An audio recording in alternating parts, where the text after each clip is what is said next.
Hey guys, welcome to the master gun channel. दोस्तों, shorthand की दुनिया में आज एक नई हम बात करेंगे। वो है हमारा शॉर्ट हैंड स्टेनोग्राफी का जो पोस्ट आया था राजस्थान में एम्स जोधपुर का, उसके बारे में हम चर्चा करेंगे। कल से लेकर के 28 फरवरी तक उसका परीक्षा होने वाला है। उसके बारे में कुछ दो चार बातें हैं, आपको ध्यान देना है, तो उसको मैं लेकर के आया हूं आप सभी के समक्ष, ताकि आप समझ सकें और उसको लेकर के घबराए नहीं, या जरा सा अभी भी पैनिक ना हो। तो सबसे पहला काम यह करना है आपको कि एग्जामिनेशन हॉल में जा करके या अभी एग्जामिनेशन से पहले किसी से कोई बात नहीं करना है। किसी से कोई बात नहीं करना है कि अगर बगल वाला बोलता है कि यार मेरी तो स्पीड इतनी थी, मेरी 80 है, मेरी इतनी है, मेरी कम है, मेरी 100 की स्पीड थी, मैं तो रिपोर्टर की तैयारी कर रहा था, ये हो जाएगा तो मैं उसको छोड़ करके वहाँ स्विच कर जाऊँगा, ऐसे कर जाऊँगा, मेरे जानने वाले थे, एक भैया थे वो सिलेक्टेड हो गए, उनकी इतनी है, ऐसे है, इतना बहुत मैटर टफ होता है। तो ये चीज़ जो आपको नहीं करना है एग्जामिनेशन हॉल में जाने से पहले, या कहीं आप सफ़र कर रहे हो, या आप कहीं ट्रैवल कर रहे हो, कहीं बाहर राजस्थान के बाहर से हैं या जोधपुर के बाहर से हैं, अगर आप सफ़र करके जा रहे हैं तो ये चीज़ आपको ध्यान देना है। अभी किसी से कोई बात नहीं करना है, ठीक है। एग्जामिनेशन स्किल टेस्ट होने के बाद आप बात कर सकते हैं, जो चाहे जितना देर चाहे, चाय पीजिए, चाहे जो कुछ भी कीजिए, जैसा चाहे आप कर सकते हैं, लेकिन अभी परीक्षा देने से पहले आपको इन सब चीज़ों के बारे में ज़रा सा भी बात नहीं करना है। और दूसरी बात ये कि जो एग्ज़ाम का लेवल है कैसा आएगा, मुझे यूट्यूब के माध्यम से या हमें ऑफलाइन या ऑनलाइन क्लासेस के माध्यम से हमारे जो स्टूडेंट हैं हमसे पूछते रहते थे कि सर ये जो एम्स जोधपुर का है, बाकी जो ऋषिकेश का था, या फिर जो दिल्ली में जो पोस्ट आती थी या डीएसएसबी में पोस्ट आती थी, एसएससी के जैसा ही आएगा या फिर कुछ अलग आएगा। तो मैं आपको बता दूं, शॉर्ट हैंड स्टेनोग्राफी ही आएगा, शॉर्ट हैंड ही आएगा। और अच्छी बात यह है, इसमें कोई एक्ट, कोई धारा या कोई बीमारी का नाम आपसे नहीं पूछ लिया जाएगा कि यार इस बीमारी का नाम बताओ, ठीक है। ट्यूबरकुलोसिस के बारे में पूछ लेगा, ऐसा कुछ करके बताएगा, लंबा लंबा वर्ड नहीं दे देगा आपको। एकदम बिल्कुल आसान और ईजी ही होगा, जैसे एज यूजुअल आप सुनते आए हैं शॉर्ट हैंड में या स्टेनोग्राफी जो आप करते हैं उस तरह से आएगा। तो आपको पैनिक नहीं होना है कि मैटर कैसा आएगा। देखिए 80 के आसपास ही स्पीड रहेगी। देखिए एक्चुअली क्या है, जब हम अभ्यास करते हैं, जब हम किसी सेशन में रहते हैं या किसी टीचर से जुड़े हुए हैं, ऑफलाइन या ऑनलाइन टीचर से जुड़े हुए हैं, तो उसका बोलने का एक अलग तरीका होता है।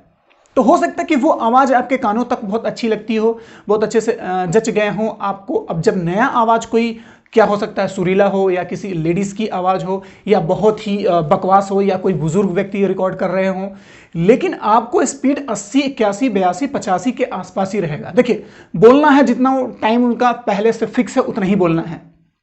अगर वो ज़्यादा बोल देते हैं तो ज़्यादा स्पीड बोल देते हैं, बाकी आने वाला जो टाइम रहेगा उसको कम बोलेंगे, क्योंकि 80 के आसपास ही मेंटेन करना है। तो आपको ये चीज़ को लेकर के ज़रा सा भी दिमाग में ये नहीं रखना है कि यार कैसा मैटर आएगा, मैं पहली बार देने जा रहा हूँ, 3-4 लोगों से बात कर रहे हैं, ट्रेन में बात कर रहे हैं, या बस में जा रहा हूँ उनसे बात कर रहे हैं, या किसी ऑटो में बैठे हैं उससे बात कर रहे हैं, या फिर कहीं रुके हैं, ठहरे हैं लॉज में, होटल में, या किसी दोस्त के पास ठहरे हैं, या कहीं जो आपके रिश्तेदार वो बता रहे थे ये फलाने आदमी था, ऐसे कर रहा था, इतना फिर भी नहीं आया, ऐसा उन्होंने कर दिया है। इस टाइप की बातों से अभी बचना है आपको। एग्जाम देने से पहले की बात हम कह रहे हैं, जब आप दे लीजिएगा उसके बाद आप चाहे बात कर सकते हैं। तो मेरे एक छात्र ने, एक व्यूअर हैं और एक सब्सक्राइबर भी हैं, कई लोग ऐसे पूछते रहते हैं, कमेंट के थ्रू पूछते रहते हैं किसी न किसी वीडियो में। तो वो पूछते हैं कि सर मैटर बहुत टफ आएगा क्या? तो मैं बता दूं कि बहुत टफ मैटर आएगा। नॉर्मल जैसे होता है एसएससी का, और नॉर्मल जैसे, और यूपीपीसीएल हो गया, या फिर राजस्थान में भी इलेक्ट्रिसिटी डिपार्टमेंट में स्टेनो का पोस्ट आया था, उस टाइप के जो पोस्ट आते हैं लगभग वही रहेगा, ठीक है। हाईकोर्ट में जैसा पोस्ट आया था, जैसे डिक्टेशन आया था वैसे ही आया था, तो वैसे ही आएगा ही। तो आप अगर एक बहुत मानी जानी किताब है, या फिर जो जिसको देख करके ज़्यादा लोग प्रैक्टिस करते हैं, जहाँ तक ये किताबें पहुँची हैं उनकी बात कर रहे हैं, कहीं कहीं नहीं पहुँची तो वो दूसरा कोई डिक्टेशन करता है, कोई दूसरी बुक करते हैं। जैसे रामधारी गुप्ता की जो बुक है पार्ट 1 पार्ट 2, अगर पार्ट 1 भी अच्छे से किया है किसी ने तो शायद ही उसको कोई टफ लगेगा, ठीक है। अगर पार्ट 2 किया तो भाई सोने पे सुहागा, बहुत अच्छी बात है वो, तो उसमें कोई दिक्कत ही नहीं है। और सबसे अहम बात अभी ये है कि आप जो स्किल टेस्ट सेंटर पे पहुंच गए हैं, ठीक है। अगर आप कल जैसे शुरुआत हो रही है, या आने वाले जो 26 को है, या 27 को है, या 28 को है, जाने से पहले किसी से बात नहीं करना। वहां पहुंचने के बाद आपको थोड़ा सा धैर्य रखना है। कुछ चीजें नई नई होंगी, बिल्कुल नया वो लेक्चर हॉल होगा, नया डिक्टेशन हॉल होगा, यहाँ टाइपिंग करने, बिल्कुल घबराना नहीं है। आप ये दिमाग में बना के चलिए कि जो मैं अपने से प्रैक्टिस करता था वहीं पे बैठा हूँ, बस थोड़ा सा दीवारों का कलर चेंज हो गया है, और जो आसपास के लोग जो मंडरा रहे हैं, ये अंधेरे के नुमाइंदे, थमराज किलविस के जो दूत है वो कर रहे हैं। तो बस थोड़ा सा आपको पेशेंस रख करके चीज, बस 10 मिनट का ही तो खेल है। 10 मिनट अगर आपने डिक्टेशन अच्छे से लिख लिया तो समझिए आपका काम फुर्र अच्छा हो जाएगा, बहुत अच्छा हो जाएगा। तो आप टाइपिंग आपने जो पहले से कर लिया अभी, उसको ज्यादा जोर दे करके नई चीज उसमें डालने की कोशिश मत करिए कि मैं ये चंद बिंदु नहीं लगा था तो इस बार ऐसे लिख दूंगा, ऐसे जो नॉर्मल एज यूजुअल आप जैसे पहले आप करते आए हैं वैसे ही करना है। और अगली बात यह है कि वहां पर ये जैसे हाथ में लोग कड़ा पहनते हैं या और भी चीजें पहनते हैं, मंदिर का पढ़ते हैं, चेन पहनते हैं, कई सारी चीजें पहनते हैं, अगर आप पहने हैं तो अभी उसको निकाल दीजिए, ठीक है? क्योंकि एग्जामिनेशन हॉल में पहले ही से निकलवा देंगे। आपके साथ अगर कोई गया तो उनको सौंप दीजिए, या बैग जब लेकर जाएंगे या फिर कुछ भी लेकर जाएंगे आप अपने हिसाब से व्यवस्था कर लीजिए, ठीक है? और इसके अगला चरण यह है कि 5 मिनट के लिए, 7 मिनट के लिए, 10 मिनट के लिए, या जितना भी आपका डिक्टेशन है उसको क्या करना है, डिक्टेशन वो पहले से एक ट्रायल भी देंगे।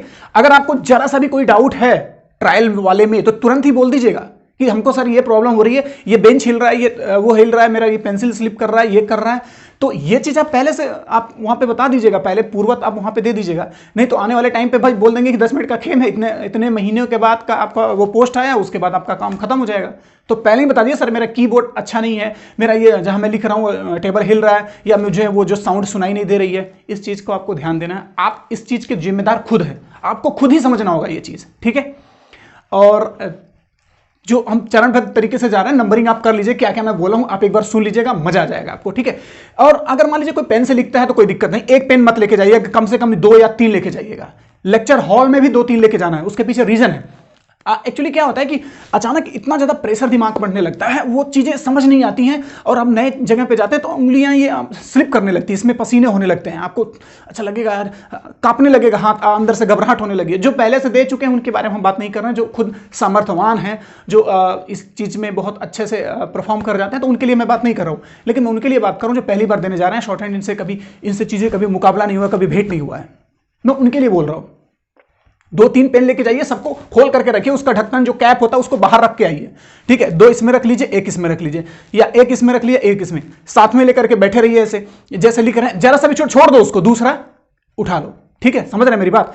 आप डिक्टेशन लिख रहे हैं, लगातार डिक्टेशन लिखते जाना, अचानक कोई ऐसा वर्ड आया, आप थोड़ा सा कंफ्यूज होंगे, आपको प्रेशर बढ़ गया दिमाग से, उसके बाद पेन छूटने लगी या स्लिप होने लगी या पसीना होने लगा तो स्लिप हो गई, तो आपको क्या करना है, दूसरे हाथ का पेन ले लीजिए, हो गया, उसी से कर लें तो ठीक है, कोई दिक्कत नहीं है। अगर ये छूट रहा है तो छोड़ दो, दूसरा निकालो और खोल के रखना, ताकि खोलने में और इसमें बदलने में जो टाइम जाएगा वो आपका बच जाए, पहले ही से रिजर्व रहे। अगर आप पेंसिल से लिखते हैं, अप्सरा वाली जो पेंसिल होती है, जो थोड़ा सा डार्क चलती है, लाइट चलती है, जैसा आप प्रेस करेंगे चलेगा, उसको दोनों साइड छील लीजिएगा। पेंसिल का सिरा जैसे ये होता है, मैं आपको बता दूं, जैसे ये पेंसिल है, सपोज दैट ये पेंसिल है, यही वाली पेंसिल लगभग होती है, ये पेंसिल इस साइड तक आपने छीला, इसको शॉर्प कर लीजिएगा, इस साइड से भी कर लीजिएगा, ठीक है?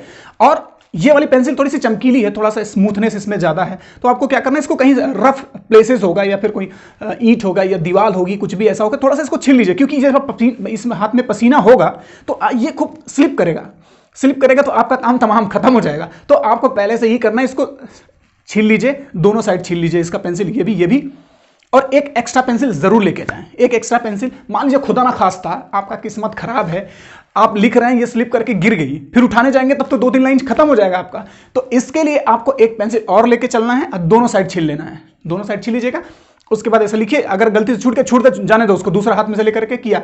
और मैं दोनों साइड छीलने की इसके लिए बोल रहा हूँ, कभी कभी जब आप दूसरा पेंसिल जब बदल लेते हैं इत्तेफाक से, बाई चांस, बाई मिस्टेक, खुदा ना खास्ता, अनफॉर्चुनेटली, तो आप जैसे ये लिया आपने, ये दोनों साइड छीला हुआ, तो जिस साइड से पकड़ा गया तुरंत पकड़ के लिखना शुरू कर दिए। नहीं तो आपने ऐसा लिया, लिखते समय मान लीजिए आपसे ऐसा हो गया, फिर पकड़ेंगे, फिर इधर से घुमाएंगे, फिर लिखेंगे तो टाइम लग जाएगा, हो गया कल्याण। तो इस चीज का थोड़ा सा आपको ध्यान रखना है। उसके बाद एग्जामिनेशन हॉल में देखिए, आप जो लिख रहे हैं, आप उस टाइम उस एग्जामिनेशन हॉल के मालिक हैं, सबको बुला दीजिए, आसपास कौन बैठा रहा है, टॉपर बैठा है, ये सिलेक्टेड है, एसएससी में सिलेक्शन हुआ है इसका, या ये जो बोल रहा है मास्टर ये मुझे बहुत टफ लगेगा, ये सब मत सोचिएगा। एकदम पेशेंस के साथ, कामनेस, एकदम बिल्कुल शांत मन से, एकदम ध्यान से गहरी गहरी सांस लेकर के, फिर भगवान का नाम लेकर के, जिस भी आप धर्म से बिलोंग करते हो उसको लेकर के अच्छा से शांति से लिखना शुरू कीजिएगा। और टाइपिंग से पहले एक बार थोड़ा सा अगर कोई छूटा रहा होगा आपको लिखते समय कि एक छूट गया है, तो उस चीज का जरूर ध्यान देना है कि आपको थोड़ा सा मैच कर लेना, मिला लेना। अगर कोई कोटिंग किया है, सबसे अच्छी बात, अगला मैं बात बोल देता हूं, अगली लाइन, अगर लिखते समय किसी ने पीटी नेहरू लिख दिया, पीटी लिख दिया बस ठीक है, पंडित जवाहरलाल नेहरू पूरा है।